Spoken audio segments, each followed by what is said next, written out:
entonces a dar inicio a la sesión de clase del día de hoy. Estábamos tratando lo relativo a los homicidios. Hablamos, recuerden, del homicidio simple, como el delictipus penale, o la figura tipo, o la figura central, según los alemanes, de los demás tipos de homicidio. Luego, pues, hablamos de los homicidios atenuados o privilegiados, que son menos graves que el homicidio simple, y que fueron los que tratamos el último día de clases. Y luego queda para la sesión de hoy los homicidios agravados o calificados, que son más graves que el homicidio simple: parricidio, asesinato y ejecución extrajudicial. E inmediatamente pues tenemos ya la agenda que se les hizo llegar el día de hoy, pues para seguir adelante, y tocaremos por lo menos lo relativo al aborto. Muy bien. Vamos a ver. En cuanto a los homicidios, hemos ido advirtiendo y explicando cómo va cambiando el ánimo necante, el dolo de muerte, es decir, el elemento subjetivo. Vamos a ver que ese elemento se agrava en los homicidios calificados. Los homicidios calificados o homicidios cualificados, como también le llama la doctrina, por la forma o por el sujeto activo de los homicidios, estos resultan agravarse. Empezamos con el artículo 131, que se refiere al parricidio. ¿Qué es un parricidio? ¿A qué se refiere? La verdad es que este es un homicidio calificado o agravado en razón de el parentesco que hay entre el sujeto activo y los sujetos pasivos. En palabras muy sencillas, no es lo mismo que Juan mate a Pedro, o a Luis, o a José, que son particulares, que no tienen nada que ver con él, que si Juan mata a Juanito, que es su hijo, o Juan mata a don Juan, que es su papá. Es decir, aquí la agravación del delito y la responsabilidad penal está en el propósito deliberado, en la mala fe, en la voluntad del sujeto activo de darle muerte al pasivo, sabiendo que es su pariente, conociendo el vínculo, dice el código.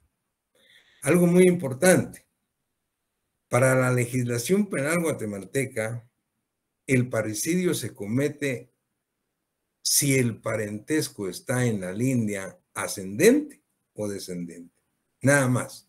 No se comete si está en la colateral o en la línea horizontal. Es decir, hay parricidio si es de padre a hijo, a nieto, a bisnieto. De hijo a padre, abuelo, bisabuelo.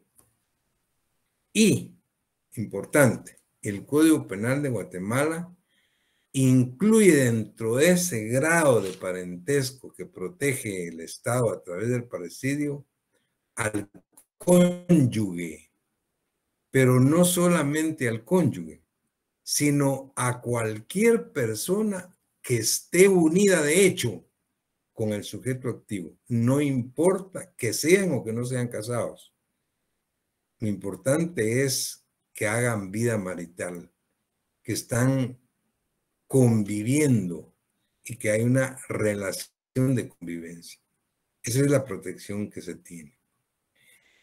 Si nosotros advertimos el 131, que es el parricidio, dice que, viendo el vínculo, matare a cualquier ascendiente o descendiente, a su cónyuge o a la persona con quien hace vida marital, será sancionado como parricida con prisión de 25 a 50 años.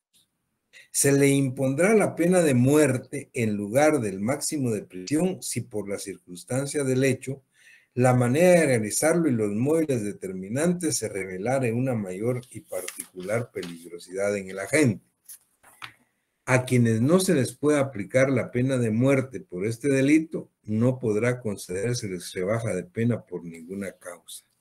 Como lo explicamos en el Derecho Penal 1, la pena de muerte en este momento no se puede aplicar en Guatemala.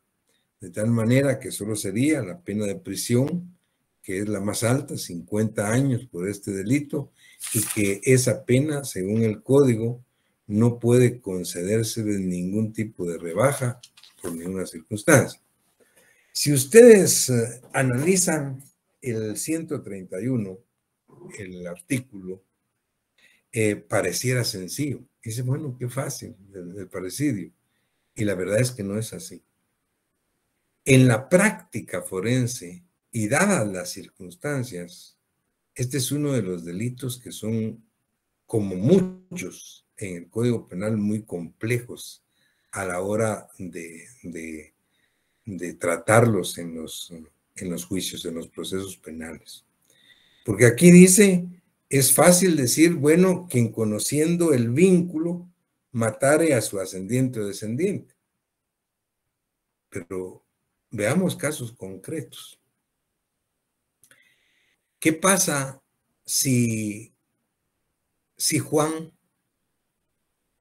es el padre de Pedro?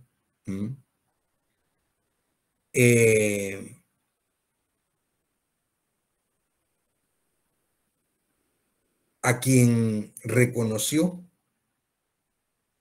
en su momento, cuando acababa de nacer, vivió 3 o 6 meses con la mamá y luego se separó de ellos y ya nunca los volvió a ver. Pero resulta que 20 años después hubo un problema precisamente por lo que se decía entre ellos y Juan mata a Pedro. Lo más práctico que obviamente hace el Ministerio Público es demostrar el vínculo de parentesco con la certificación de nacimiento. Con la certificación de nacimiento. Pero ¿qué pasa si efectivamente, claro, y la certificación de nacimiento dice que es su hijo, tiene su apellido? Pero lo que pasa es que 20 años después, él no sabía que era su hijo. Cuando se dio el problema que tuvieron, pues, en cualquier lugar, en un bar, por ejemplo, o en cualquier otro lugar donde principió el problema, y él da muerte a su hijo, pero no lo sabía. ¿Cómo queda? Y él va a alegar, decir, yo no sabía que era mi hijo, porque tenía 19 años con 6 meses de no verlo. Y la ley dice, quien conociendo el vínculo. Y el Ministerio Público, los fiscales van a demostrar ese conocimiento con la certificación de nacimiento. Es decir, mire, aquí está, él es su padre. Y si le hacemos un ADN, pues obviamente, sí, pero yo no sabía que era mi hijo. Empiezan los problemas. Ahora pónganlo al revés. Juan da muerte a su hijo Juanito, pero Juanito es un hijo adoptivo que él adoptó cuando tenía 6 meses o 1 año. Ahora que él tiene 20 años, precisamente por esa adopción, y el otro sabiendo que no era su padre biológico, empezaron los problemas. y él le da muerte. La pregunta es, ¿hay ahí parricidio?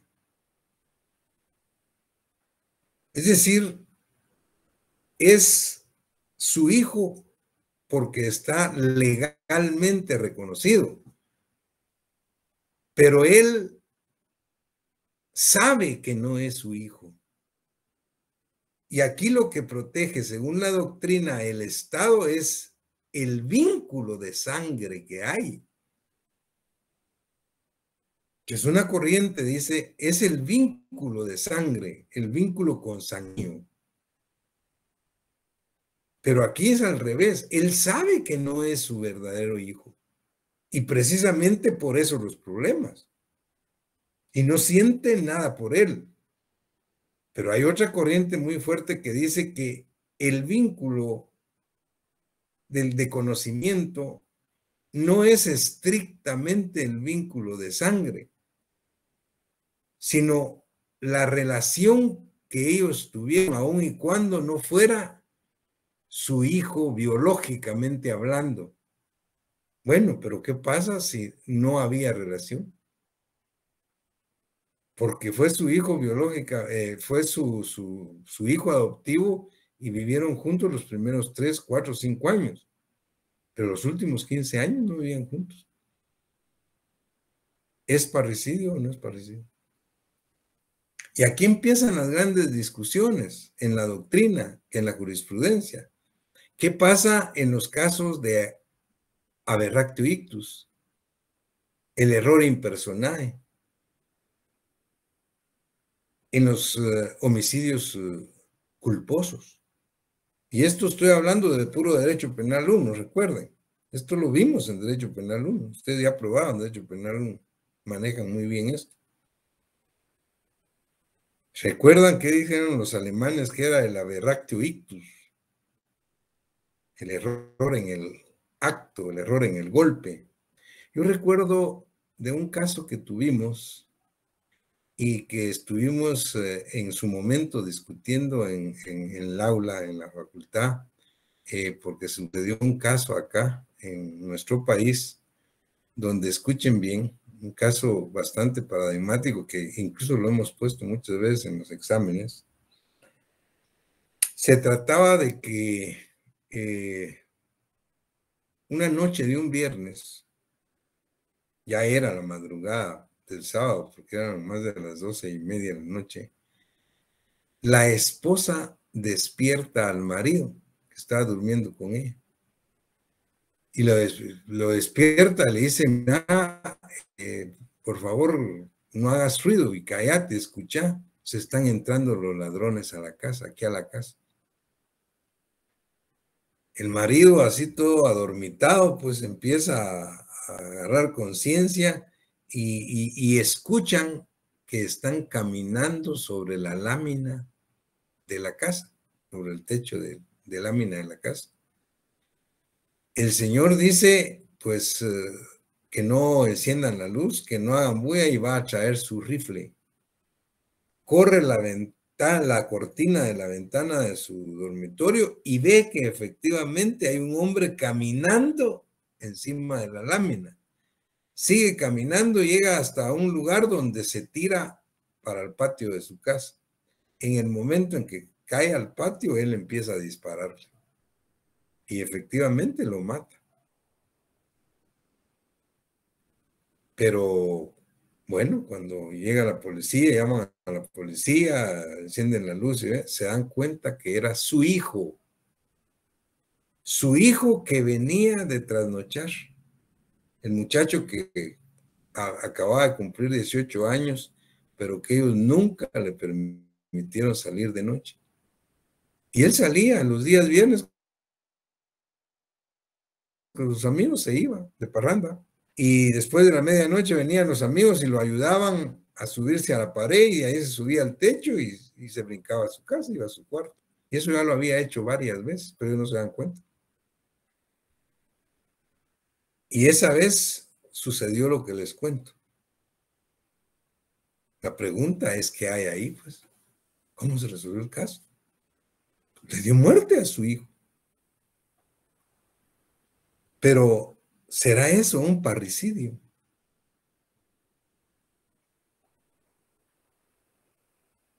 Y ahí está la discusión y efectivamente eso es lo que en la doctrina se llama error impersonal. Pues. Y el error impersonal excluye del parricidio ahí. ¿Por qué? Porque él no le estaba disparando a su hijo. Él estaba disparando a un ladrón que se estaba supuestamente entrando a su casa y le disparó al ladrón. Y le estaba disparando al ladrón en legítima defensa. Y en legítima defensa privilegiada. Vean lo que dice la legítima defensa privilegiada. También ya lo vimos en Derecho Penal 1. Artículo 24. Eximente total de responsabilidad penal. Él le estaba disparando a un ladrón que entró a su casa. Entonces no puede hablarse ahí de parricidio. Fíjense qué interesante. Ahora, ese es el error, el error impersonal. ¿Qué pasa en el aberractio ictus? Juan quiere matar a Pedro. Lo va a esperar y cuando Pedro va pasando, apunta a Pedro y le dispara, pero no le pega a Pedro, sino le pega a Juanito, que es su hijo y que venía atrás de Pedro.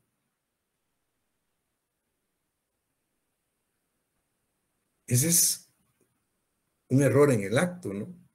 El aberractio ictus de los alemanes.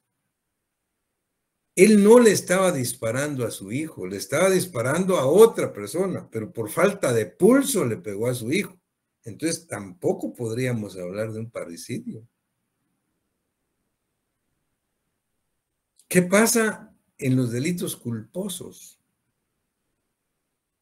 En los delitos culposos, por ejemplo, la familia que se va el fin de semana a una invitación de fiesta y el padre que se emborracha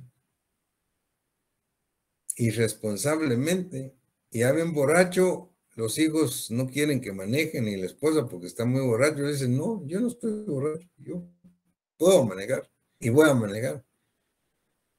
Y ante su necedad lo dejan, él se trae el carro y choca el carro y mueren sus hijos. Ese es un caso culposo. Ahí tampoco podemos hablar de parricidio. ¿Por qué? Porque no hay animus parricida, porque no hay dolo de muerte a sus hijos. Él los fue a matar por imprudente, pero no tenía la intención de darles muerte. Fue un accidente. Por supuesto que hay un homicidio. Hay un homicidio culposo, que tiene una responsabilidad penal y una pena. Aunque en la doctrina algunos tratadistas cuando ven este tipo de casos dicen, aquí basta y sobra con la pena natural. No es en este caso no es ni necesario que lo procesen ni lo condenen.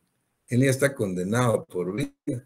Pensar que le dio muerte a sus hijos por imprudente, por borracho. Miren qué casos. Entonces vean todas estas situaciones que se dan ya en la práctica cuando se habla del parricidio. Pero los casos más complicados, como les digo, son cuando el sujeto, aun y cuando tenga reconocido a la persona como padre, no sabe que es su hijo, porque lo dejó muy pequeño, o cuando es su hijo adoptivo. Y la discusión es seria en la doctrina. Y les comentaba a los compañeros que esto es lo que hace complicado el derecho y el derecho penal, y más los juicios en esta especialidad, cuando se está en juego la libertad y la vida de la gente. Y lo hace complicado. Sin embargo, les decía yo que muchas veces, yo he escuchado antes decir, y todavía ahora probablemente, que estudian derecho porque ahí es fácil, no se llevan números, no es fácil. Qué equivocados están. me decía un profesor. Precisamente en las carreras donde se llevan números, son carreras, materias exactas, y esas resultan ser más fáciles. Si estuviéramos en un examen de matemáticas, 2 más 2 son 4. Si 2 más 2 da 5, da 3, le ponen malo. Está muy claro, porque 2 más 2 son 4. En cambio acá, ¿cómo vamos a calificar? Ustedes mismos, vamos a ver en el primer de estos. Y hemos muchas veces calificado bien a alguien que diga en un caso como este, sí hay parricidio. Y lo fundamenta legal y doctrinariamente. Otro dijo, no hay parricidio, hay un homicidio simple. Y lo fundamenta legal y doctrinariamente. Y nosotros hemos calificado bien a los dos. Porque en la práctica, es más, así se da en los juicios. Por eso es que hay juicios en los juzgados penales, donde el abogado fiscal lleva la investigación y la acusación, y el abogado defensor defiende, pero el juez tiene que dictar una sentencia. ¿A favor de quién? O sea, esto es lo complicado, pues. Aquí los métodos de estudio para la resolución de casos son métodos de y esto es lo que hace difícil realmente pues el ejercicio pues de nuestra profesión y delicado de nuestra especialidad, pues porque está en juego la vida, la libertad de la gente, ¿no?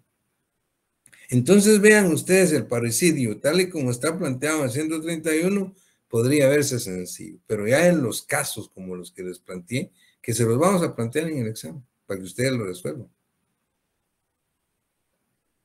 Entonces tienen que hacer su resolución en base a lo que dice la ley, pero también a lo que dice la doctrina.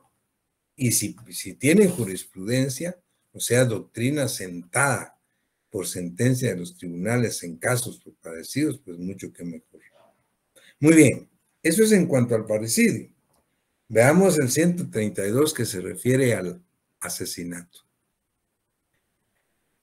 En cuanto al asesinato, el asesinato es un homicidio. Es un homicidio simple que se agrava o se cualifica por ciertas circunstancias, por ciertas cualificantes. Por ejemplo, si ustedes ven el artículo 132, dice asesinato, comete asesinato quien matare a una persona. 1, con alevosía. 2, por precio, recompensa, promesa o ánimo de lucro. 3, por medio o en ocasión de inundación, incendio, veneno, explosión, desmoronamiento, etc. 4,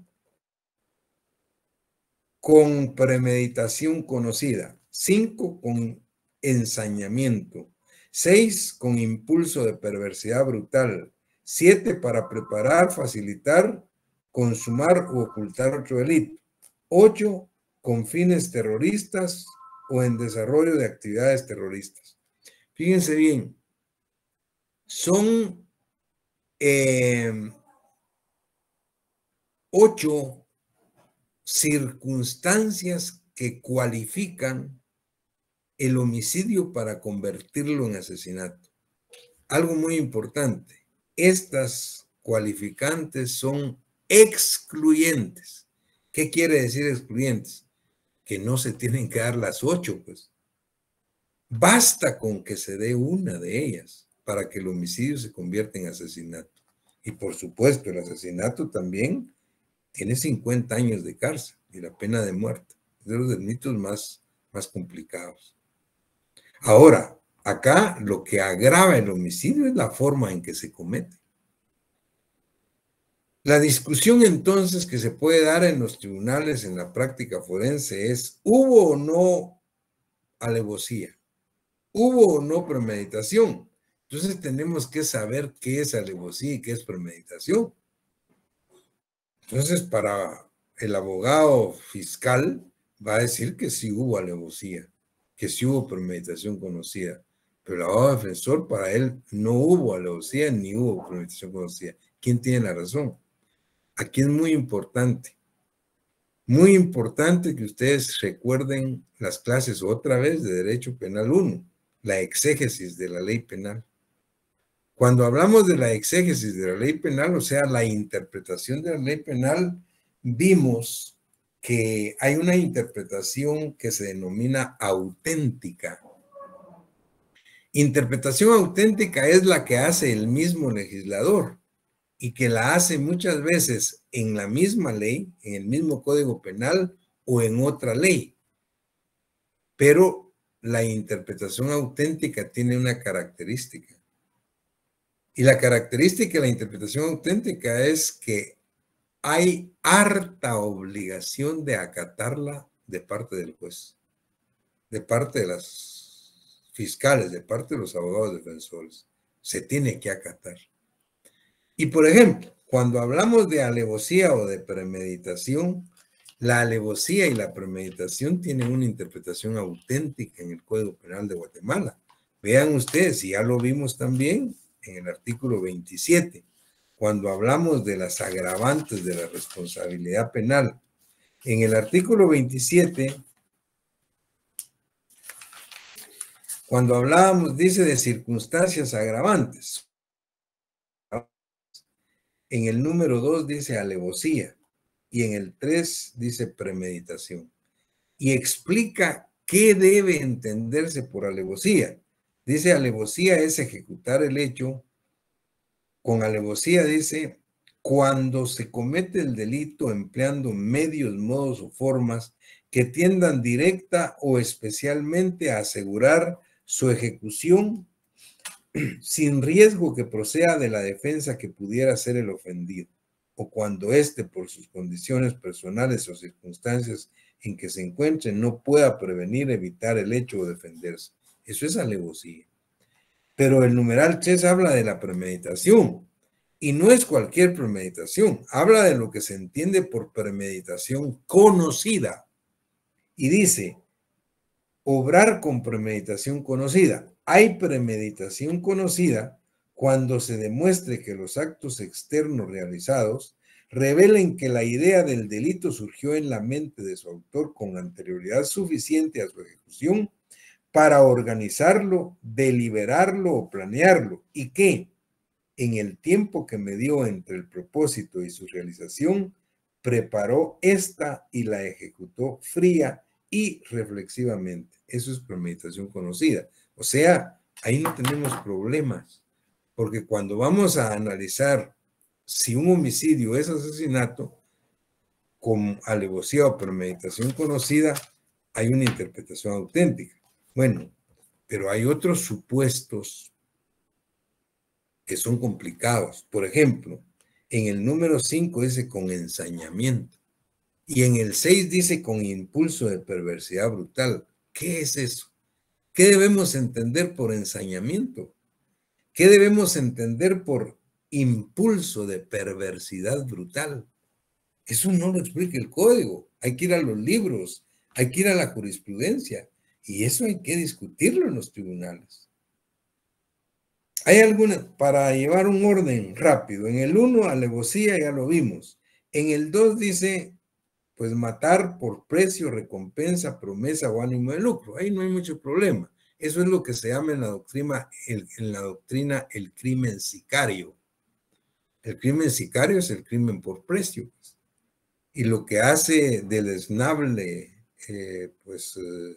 desgraciado este tipo de delito es que el asesino acá ni siquiera conoce a su víctima, nunca lo ha visto, mucho menos que le haya hecho alguna ofensa.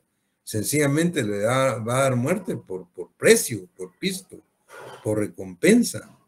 Entonces ese es el crimen sicario, es un asesinato. El 3 dice por medio o con ocasión de inundación, incendio, veneno, explosión. También se explica por sí solo.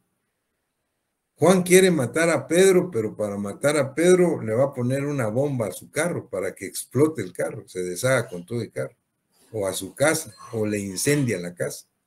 Eso es un asesinato. En el 4, por premeditación conocida, ya lo vimos. En el 5 les decía, y el 6, con ensañamiento. ¿Qué debemos entender por ensañamiento?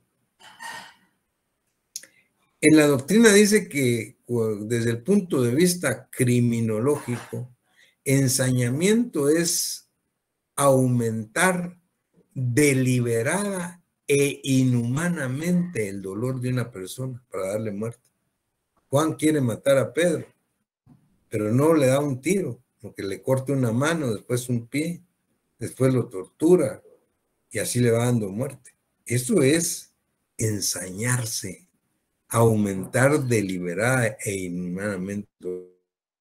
Ahora vean en lo que dice el 6, dice, con impulso de perversidad brutal. ¿Qué debemos entender por impulso de perversidad brutal? El impulso de perversidad brutal es el mismo ensañamiento. Es aumentar deliberada y inhumanamente el dolor de una persona, solo que aquí se trata de una relación sexual, un goce sexual con sangre. Imagínense qué horrible. El violador que está violando a su víctima y en ese momento en el principio ahorcar y la ahorca. Pues. Eso es impulso de perversidad brutal. Si ustedes se dan cuenta, obviamente que el sujeto activo en todos estos tipos o casos que estamos hablando, se trata de personas que emocionalmente no son normales. Por supuesto, con problemas muy serios para actuar de esa manera. En el 7 dice para preparar, facilitar, consumar o ocultar otro delito o para preparar la fuga. Bueno, eso se explica por sí solo. En el 8 con fines terroristas o desarrollo de actividades terroristas. Si se dan cuenta, pues estas son las causas que convierten un homicidio simple en un asesinato. Eso es lo que agrava. E insisto y que les quede claro, pues no quiere decir que se tienen que dar las 8 causas. No, basta con que se dé una de las que hay ahí. Esas son muy amplias y también polémicas y discutibles. Bien, estos eran los 2 tipos penales agravados que tenía el Código Penal desde su nacimiento, desde el año 73. Pero en el año 95, a través del decreto 4895, si no estoy mal, hubo una reforma al Código Penal nuestro y se incluyó un 132 bis. Y el 132 bis incluyó lo que se denomina ejecución extrajudicial. Es un homicidio que se convierte en homicidio agravado, por cuanto que regularmente lo puede cometer elementos de seguridad del Estado o con cierto poder que realizan este tipo de actividades, muchas veces por situaciones políticas, pero no necesariamente, dice el código. Puede ser por otro tipo de circunstancias o situaciones, pero haciéndose valer del poder que tienen o de la posición que ocupan. Y también pues lo pueden cometer los integrantes de organizaciones criminales totalmente ilegales, como terroristas, organizaciones insurgentes o subversivos. Y el código, pues lo leemos para que les quede claro. Dice ejecución extrajudicial 132 bis. Comete el delito de ejecución extrajudicial quien por orden, con autorización, apoyo o aquiescencia de autoridades del Estado, privare en cualquier forma de la vida a una o más personas por motivos políticos. En igual forma comete dicho delito el funcionario o empleado público perteneciente o no a los cuerpos de seguridad del Estado que ordene, autorice, apoye o dé su aquiescencia para la comisión de tales acciones. Constituye delito de ejecución extrajudicial la privación de la vida de una o más personas, aun cuando no medie el móvil político, cuando se cometa por elementos de cuerpo de seguridad del Estado, estando en ejercicio de su cargo, cuando actúen arbitrariamente o actúen con abuso o exceso de fuerza. Igualmente cometen el delito de ejecución extrajudicial los miembros o los integrantes de grupos o bandas organizadas con fines terroristas, insurgentes o subversivos, o con cualquier otro fin delictivo, cuando como resultado de su accionar resulte la muerte de una o varias personas. Y luego, pues habla de que el reo de ejecución extrajudicial tiene una pena de 25 a 30 años. Todavía es un poco más bajo que lo que tiene el asesinato y el parricidio. Estos, digamos, son los tres homicidios agravados o calificados que contempla actualmente el Código Penal de Guatemala. Y luego inmediatamente pues pasamos al otro punto de la nueva agenda que teníamos para hoy, que se refiere pues al delito de aborto. El aborto, pues lógicamente está dentro de los delitos que atentan contra la vida como bien jurídico tutelado. Sin embargo, específicamente aquí es el atentado contra una expectativa de vida. Y si bien es cierto, en los homicidios hablamos de animus necandi, en el aborto se habla de animus feticida. Es decir, el propósito deliberado y la voluntad del sujeto activo es de privar de la vida o darle muerte al producto de la concepción.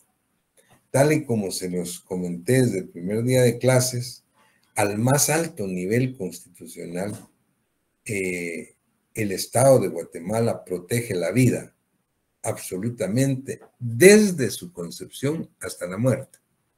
Y cuando decimos desde su concepción, explicaba que es desde el momento preciso en que se fusiona el óvulo femenino con el esperma masculino. Allí ya hay una célula que crea una expectativa de vida, que luego se convierte en huevo, después en cigote, embrión, feto, etcétera. Es decir, todo el proceso del que nosotros conocemos que biológicamente se da. Pero lo importante es que desde el punto de vista penal hay una protección. Sin embargo, en la doctrina, pues hay diversas teorías que abordan la problemática del aborto. Es un tema bastante complicado, que es un tema bastante discutible y que nosotros en la cátedra no hacemos más que dejarlo planteado de acuerdo a las corrientes doctrinarias que tienen los libros y de acuerdo a lo que estipula estrictamente la ley penal de Guatemala, sin tomar partido. Lo que pasa es que cada quien en este tipo de temas y delitos, pues tiene que tener cada uno de ustedes su propio criterio, de acuerdo a sus conocimientos en primer lugar, de acuerdo a su formación, de acuerdo a sus principios, de acuerdo a sus propios credos. Y por eso es que no se puede, pues, bajo ningún punto de vista, hacer o tomar un partido directamente por una u otra postura. Regularmente hay dos posturas. La postura que tienen las teorías abolicionistas del aborto y la postura que tienen las teorías anti-abolicionistas. La verdad es que son demasiado amplias pues, y muy profundas. No nos alcanzaría a nosotros ni una ni 10 clases pues, para poder hablar sobre estos temas.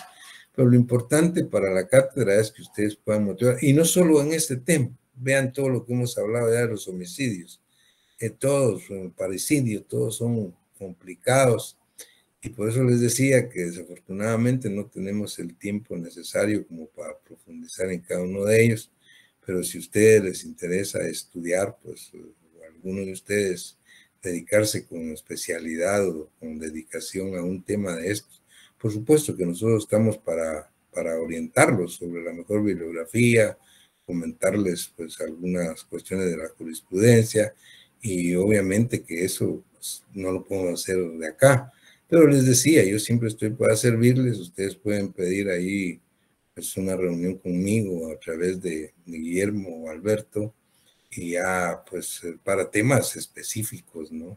Y con muchísimo gusto, pues ahí, mientras nos vemos ya personalmente en la universidad, lo podemos hacer para que ustedes puedan ir ahondando.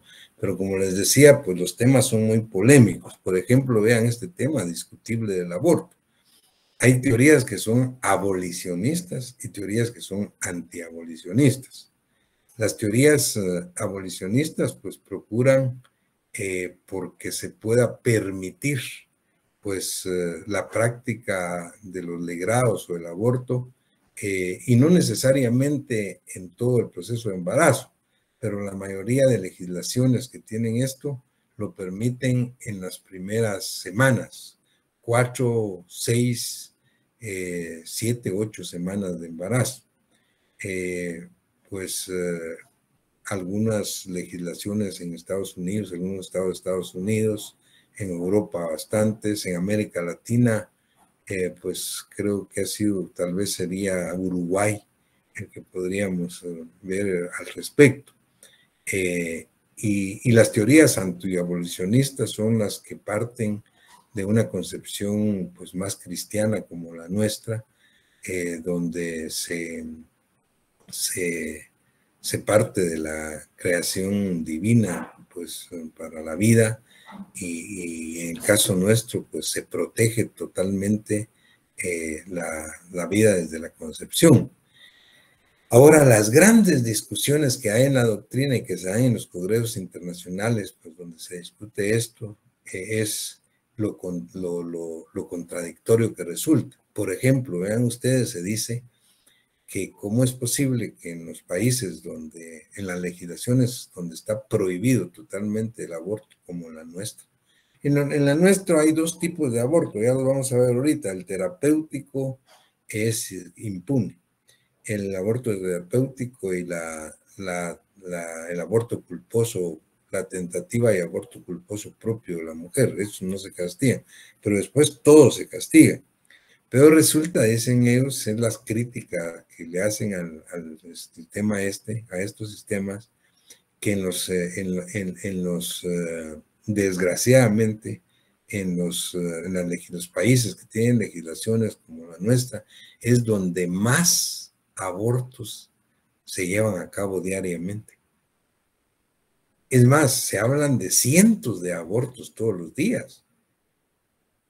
Y si ustedes ven en los tribunales, no hay procesos penales por abortos. Estos abortos son clandestinos y se vuelven como un negocio, pues, como un negocio para cierto tipo de gentes que lo practican. Y un buen negocio, ¿no?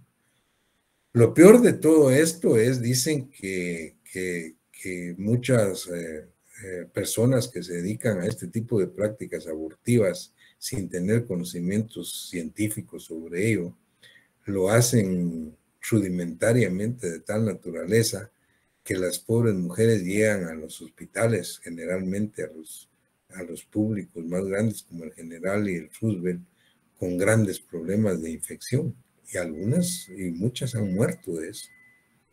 Entonces, eso es lo desdeñable y lo que se critica. Y dicen cómo es posible. Y en países donde está permitido, donde como Uruguay, por ejemplo, o en algunos estados en Norteamérica, en Estados Unidos, o en Europa, no hay ningún aborto al día, ninguno. Y hay uno o dos que se practica, obviamente, desde el punto de vista médico, con todas las garantías. Bueno, eso es lo que se discute, pues lo discutible. Pero tal vez más que esto, lo que también pues, se dice, pues es que esto de las prácticas abortivas y todo este tipo de prácticas delictivas son consecuencia no son causa. ¿Consecuencia de qué? De una total falta de educación sexual en nuestros medios de cultura. No hay educación sexual, pues. No hay educación sexual desde que somos niños, en las escuelas, en los colegios, no se habla de esto. Y es más, cuando un maestro trata de educar sexualmente, pues obviamente van a quejarse y lo denuncian, pues. Sale peor. Y es más, ni en la universidad, ni en la casa donde debería ser. En la casa se habla de todo, de fútbol, de política, de todo, pero de sexo no. Y esto es lo discutible. Eso es lo que dicen, bueno, ¿cómo es posible? Y probablemente donde todos lo practican, nadie dice nada. Entonces toda la gente anda experimentando lo que puede. Y aquí está la situación que se da ya para entrar en materia en los problemas de tipificación en Guatemala entre el infanticidio y el aborto procurado. Claro, ¿por qué cuál es el infanticidio? Ya lo explicamos. La madre que da muerte a su hijo. Y eso no es normal, por supuesto. No es normal que una madre mate a su hijo. Eso es anormal. No es lo lógico.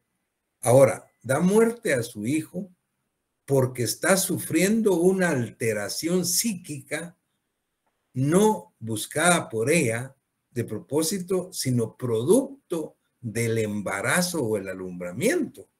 Así dice el Código Penal de Guatemala en el femicidio que ya vimos. Y producto de eso, durante el nacimiento da muerte a su hijo.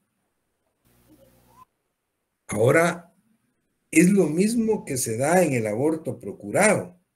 Dice, si el aborto lo hiciere la mujer impulsada por motivos que ligados íntimamente a su estado, le produzcan indudable alteración psíquica.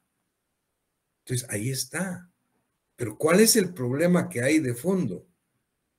Son los embarazos no deseados por una total y absoluta falta de educación sexual. Y entonces, tenemos desde el punto de vista técnico, forense, un traslape entre lo que es el infanticidio y lo que es el aborto procurado, cometido por la propia mujer. ¿Cuándo es aborto y cuándo es infanticidio? Bueno, vamos en orden. El Código Penal de Guatemala define lo que es el aborto y dice que el aborto es la muerte del producto de la concepción en cualquier momento de la preñez. ¿Cuándo principia la preñez?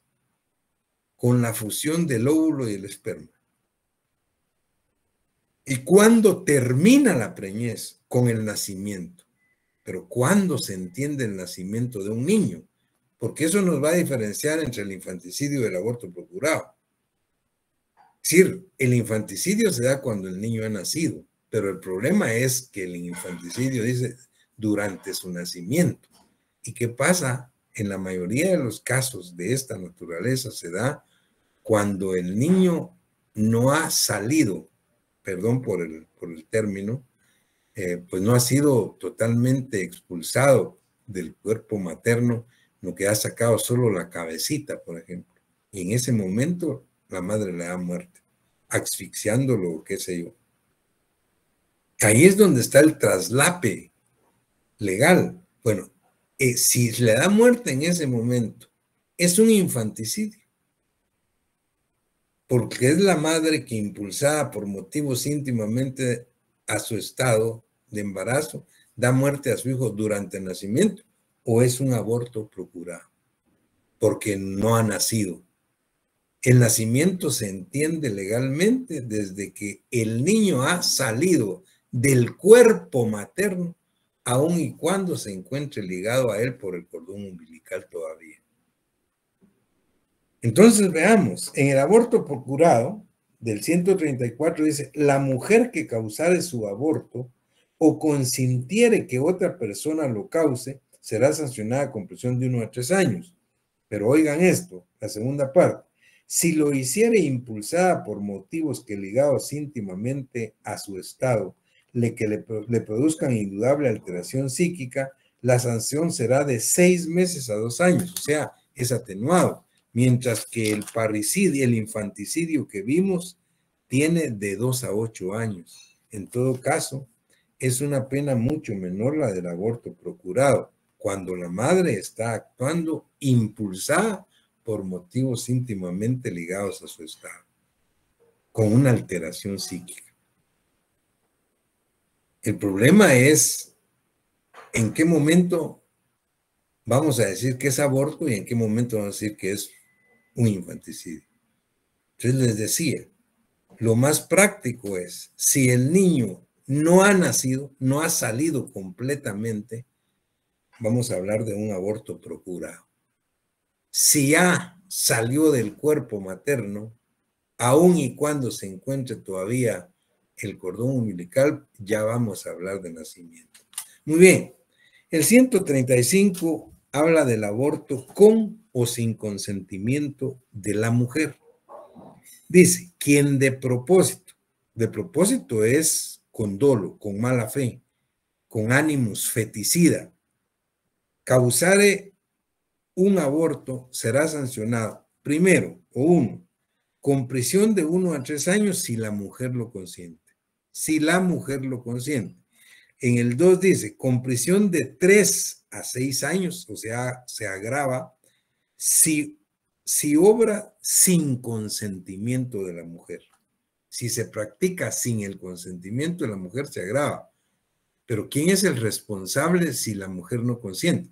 Quien lo practica, quien lo lleva a cabo o quien lo ordena.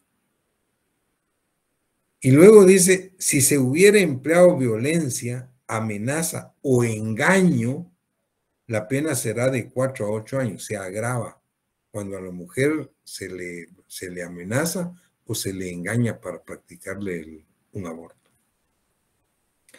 Y luego en el 136 que está el aborto calificado, es el más grave, porque es a consecuencia de él que muere la mujer. Entonces eso lo agrava, lo califica. Y dice, aborto calificado. Si a consecuencia del aborto consentido, o sea, la mujer consciente, o de las maniobras abortivas consentidas, resultare la muerte de la mujer, el responsable será sancionado con prisión de 3 a 8 años. Y luego dice, si se tratare de aborto o maniobras abortivas efectuadas sin el consentimiento de la mujer y sobreviniere la muerte de ésta, el responsable será sancionado con prisión de 4 a 12 años, porque se agrava. Y esto es, como les decía, y de las análisis y críticas que se hacen al sistema, pues, que en un sistema donde está totalmente penalizado, es donde más abortos clandestinos se realizan todos los días. Y eso produce la muerte de muchas mujeres, porque obviamente no se hacen ni con la técnica ni con la diligencia del caso, ¿verdad? Y entonces eso lleva mucho a los abortos que son calificados. Desafortunadamente, como les digo, pues pasan inadvertidos. Pues regularmente pues no hay procedimientos regulares respecto de esto. Luego, todos estos tipos de abortos son punibles, porque Guatemala castiga cualquier tipo de aborto, excepto el aborto terapéutico. ¿Cuál es el aborto terapéutico? El que realiza un médico con el dictamen de por lo menos otro médico cuando está en juego la vida de la madre. Entonces habría que, como que se sacrifica la expectativa de vida del niño para salvar la vida de la madre. Ese es el aborto terapéutico. Y dice el 137, no es punible, o sea, no se castiga el aborto practicado por un médico con el consentimiento de la mujer, previo diagnóstico favorable de por lo menos otro médico, si se realizó sin la intervención de procurar directamente la muerte del producto de la concepción. Es decir, no hay un ánimos feticida, pues, No, el propósito no es darle muerte al feto, a la expectativa de vida, sino el fin específico es evitar un peligro debidamente establecido para la vida de la madre. Después, dice el código, de que se agoten todos los medios científicos y técnicos. Eso es lo que se denomina aborto terapéutico. No está penado. El 138 tiene tipificado también un tipo de aborto preterintencional. Y seguimos insistiendo con la preterintencionalidad, cuando no se tenía la intención de causar un daño tan grave como el que se produce. Estamos en este caso, el daño grave que se produce, que no se quería causar, era el aborto. Dice que por actos de violencia ocasionar el aborto sin propósito de causarlo, pero constándole el estado de embarazo de la ofendida, será sancionado con prisión de 1 a 3 años. Si los actos de violencia consistieren en lesiones a las que corresponda mayor sanción, se aplicará a esta aumentada en una tercera parte. O sea, el aborto preterintencional es cuando el sujeto, conociendo que la mujer está embarazada, la expone a peligro o le propina golpes o lesiones que le producen el aborto sin que fuera ese su objetivo principal. Porque si el objetivo principal es ese, se llama aborto procurado, sin el consentimiento de la mujer. Este es preterintencional porque no se tenía esa intención. Luego el 139, que se refiere también a otro tipo, el cual queda impune, no se castiga, y se llama tentativa de aborto culposo. Dice, la tentativa de la mujer para causar su propio aborto y el aborto culposo propio son impunes. El aborto culposo propio de la mujer y la tentativa de esta causar su propio aborto no se castiga. El aborto culposo verificado por otra persona será sancionado con prisión de 1 a 3 años siempre que tal persona tenga conocimiento previo del embarazo. Y luego la agravación específica, que es el 140, que se va específicamente para quienes lo practican, pero especialmente para los médicos.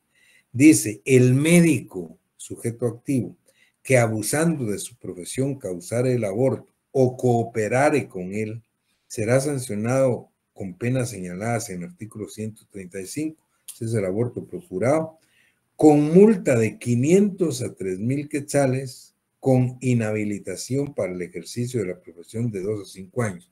O sea, esta agravación específica para los profesionales de medicina que ilegalmente se dediquen a este tipo de prácticas, tiene una pena múltiple.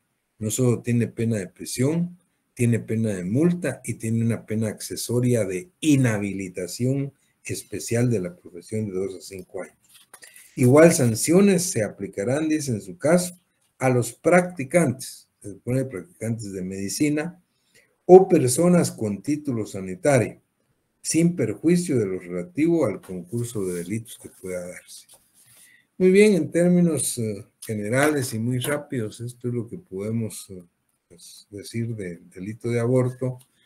Nos quedamos hasta acá, les pedimos disculpas porque me extendí, pero vean, por más que uno quiera, estos temas son bastante amplios y pues ustedes pueden seguir pues profundizando en ellos. Muchas gracias por su atención. Nos vemos el próximo día de clases, que es el día martes. Pasen feliz noche y que estén muy bien. Feliz noche, doctor. Gracias, doctor. Feliz noche. Feliz noche, doctor. Feliz noche. Feliz noche, Rick.